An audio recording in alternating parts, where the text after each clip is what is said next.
And I'm Christine Rothdeutsch. we're here today on Soapbox Wisdom to talk about commitment to other people, to colleagues, to yourself, and the difference it makes in doing good business. Yeah, and this conversation came up the other day because of an event I had attended. And I was telling you, Barbara, how disappointed I was and how surprised I was. This was a evening, they called it a seminar. It was put on by a credit union. They were putting on a cash management seminar, and you had to register ahead of time, click the link, go and register. It was totally free. And so I did, and I thought, "Oh, it'd be a nice night out." And when I went there, I asked the woman that I knew that was part of the credit union how many people she expected, and she said, "Oh, there were like 13 that had registered." And I think I counted 2 of us in the room that were not with the credit union. And it surprised me. And as the evening went on, nobody else showed up. And this has bothered me in the past before because I know what it takes to put on any kind of event, whether it's a business mixer, a workshop, a seminar, what I know all the things you have to do, and especially when there's food involved, because they had food and drinks.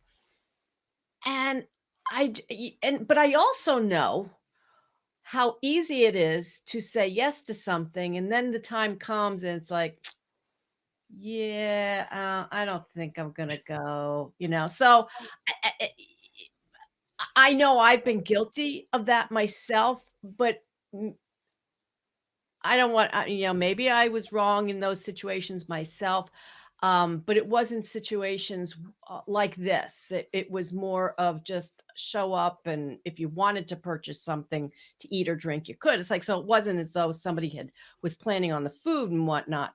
But have you seen situations like that, Barbara?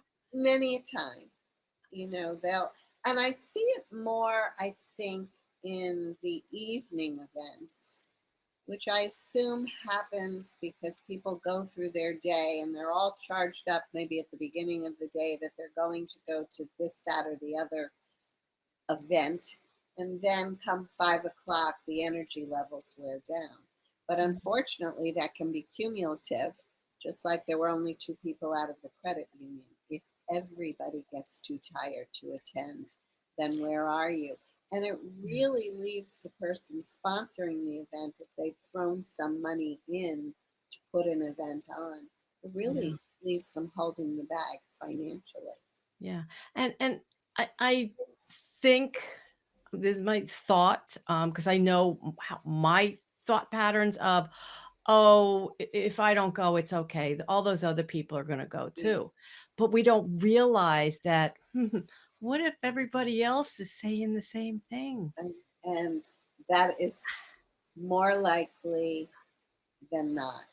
I mean, like you, I've been in situations where either I was on deadline and it extended longer than I thought, or Mhm.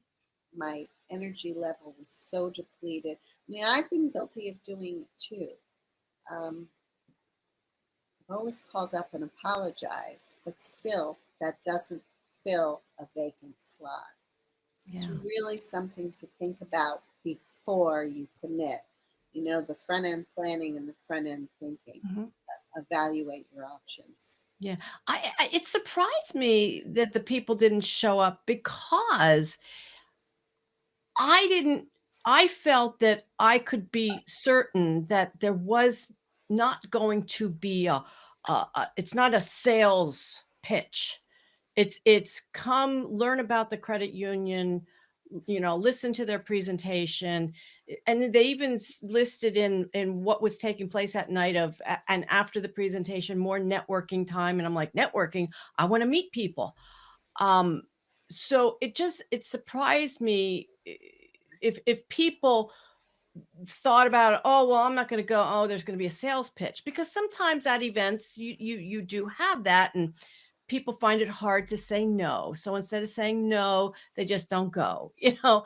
But we all have to get Which is better. worse. We all have to get much better at being comfortable with saying no. And it's just the way to, you don't have to say yes to everything. But again, I was certain that this was just gonna be a nice opportunity to go and learn more about the organization, get to meet new people, have some food, and so I was surprised, but I've seen it happen even with, networking, like, meetings that you, like, maybe go to on a regular basis or maybe occasionally, and you have to register, and maybe it's one that you don't have to prepay. Those are the ones I think most times people will decide then, "Oh, I'm not gonna go." Because they have What no skin in the game. Yeah, yeah. But here's the thing I found, and I find this time and again. And again, this especially happens with evening events where I think, must I put on my party pants and lipstick and go out again? I'd rather settle in for the night.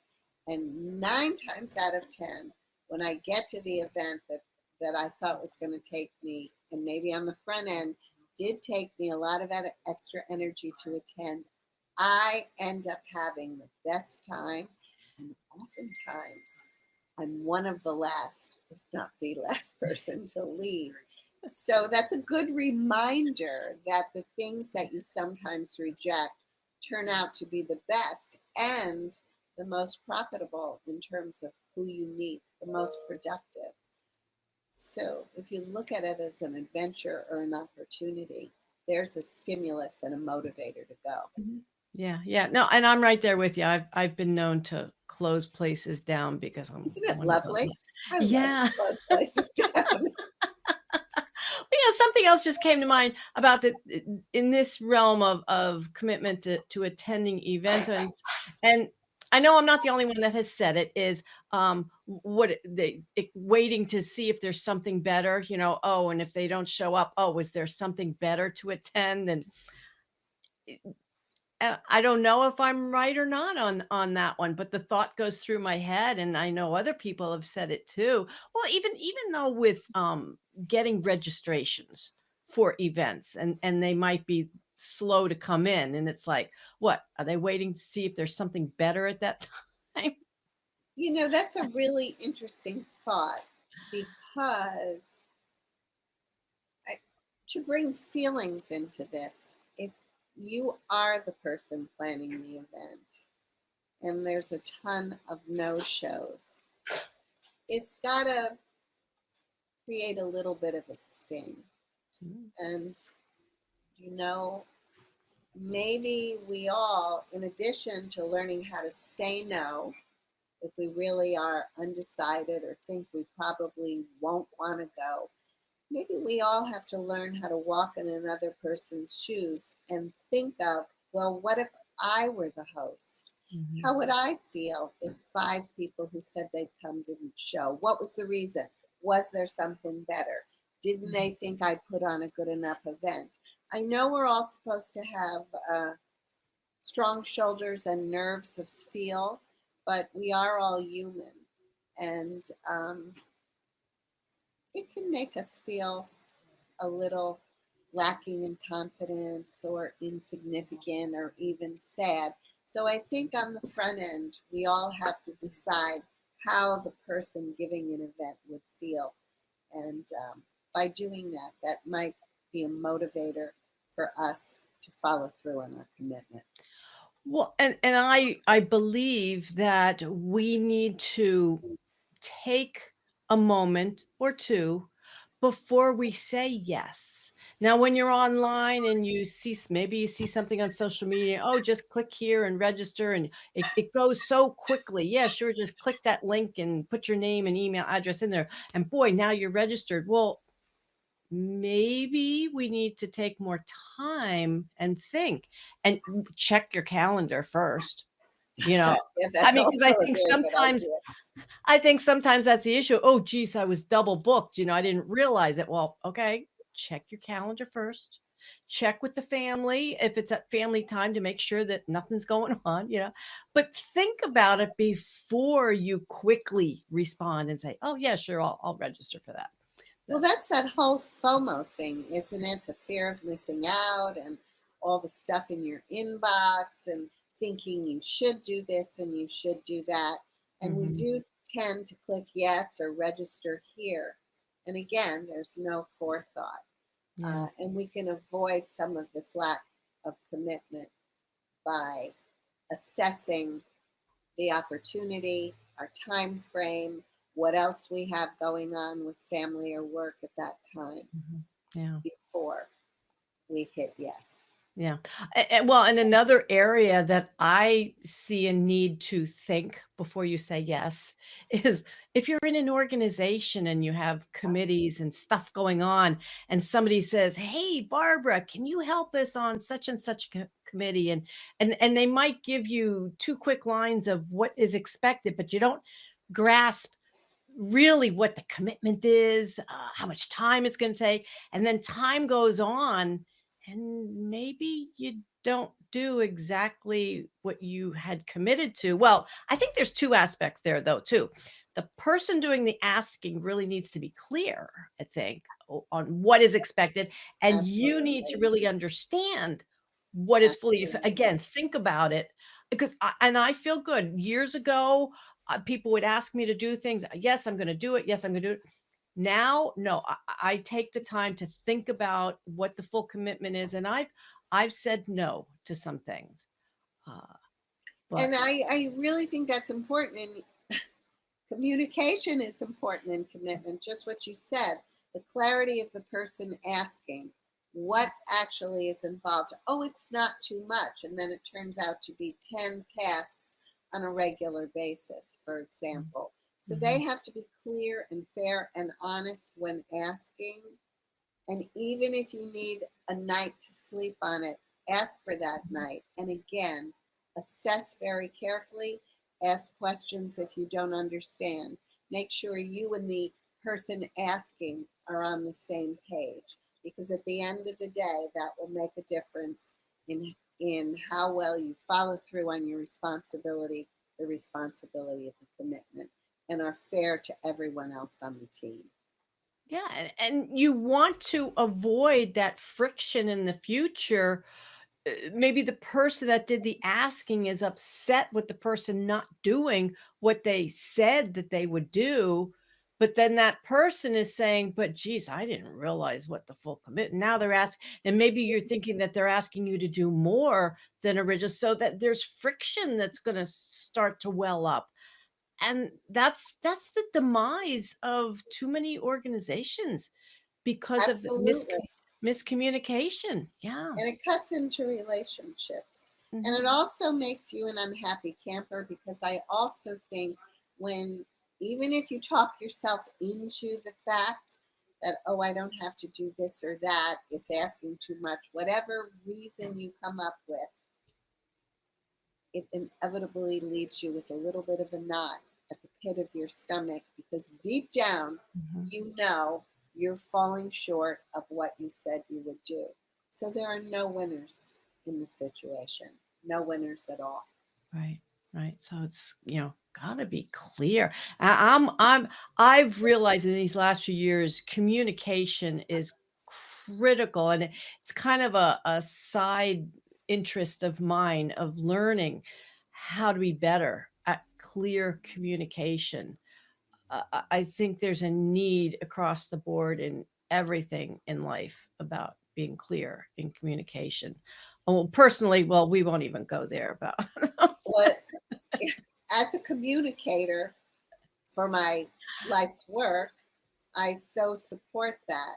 And it's very funny. I was having a conversation with someone today, as a matter of fact, and we were talking about the old tried and true rule of take a deep breath and count to 10 so that you don't behave badly, you don't behave emotionally, and you create a bad situation.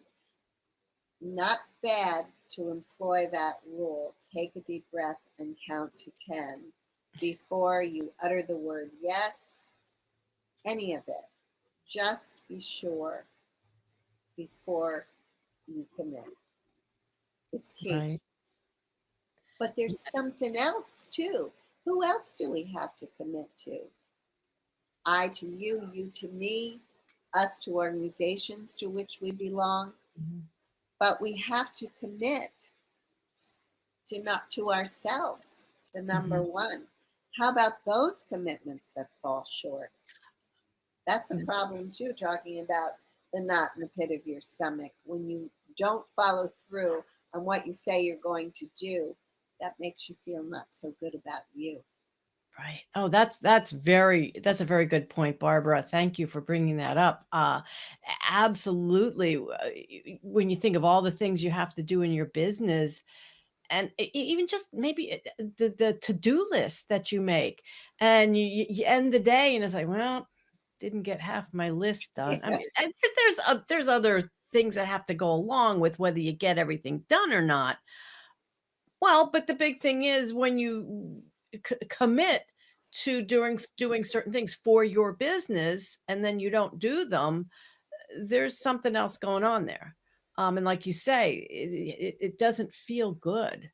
It Uh, doesn't feel good because a lot of those things that are on that to do list are big things.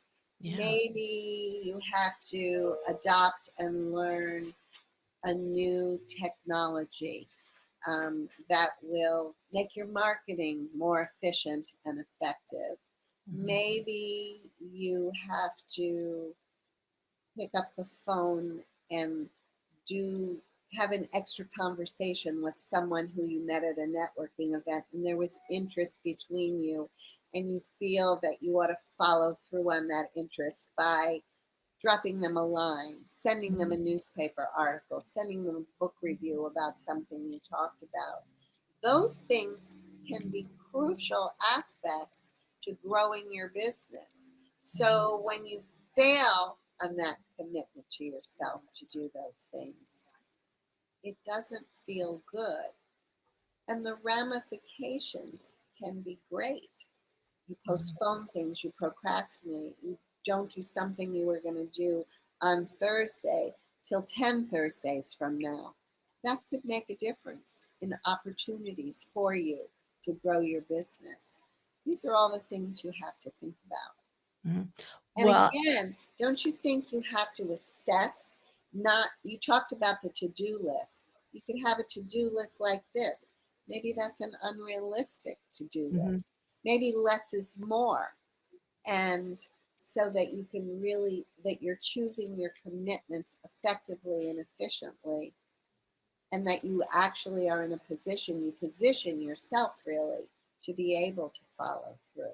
mm, All these little techniques, they're very small, but they're important. right, right. Yes, and so, we talked about commitment, going to events and whether you do or not, and, now we're talking about organizations and then commitment to ourselves. The last one I really wanna talk about, Barbara, is conversations.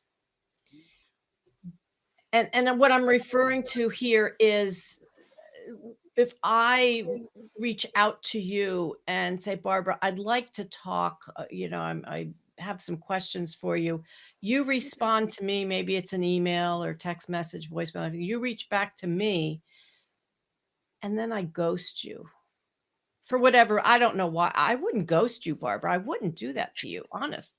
Um, but like I said, these conversations where somebody initiates the interest, you reach back to them, and then the communication breaks down. I'm like, wow, you're the one that initiated. Why would you let that conversation just the communication break down? How do That you think that makes you? How does that make you feel when that's happened? And I know that's happened to all of us. But Mhm. how does that make you feel? Yeah. Yeah. Certainly wondering what the heck happened. Did I Mhm. do something wrong? Was there something in the email that I wrote that was off? That they don't want to speak to me anymore? Yeah. I mean, it's rude. And again, it's unproductive because you never know. what cultivating that relationship might do for each of you, for your well-being, for your business. Mhm, mhm. Yeah, and I don't ghost people. I'll if somebody reaches out to me, I will connect with them. We'll set up a time to talk, whatever the situation is, or maybe that we're just messaging back and forth with, answering questions or something like that. But I have to tell you the time, Barbara, somebody was sending me text messages asking me about something that was taking place, and we're going back and forth, and then I was like, "But, like, I'm not sure why you're asking me, I'm not involved in that," and everything. "Oh, they thought I was." We went back and forth, I wanna say for a couple of hours. I mean, it wasn't constant, it was, stopped for Intermittent. and then came back again, and the conversation ended when it became evident the person texting me thought it was somebody else.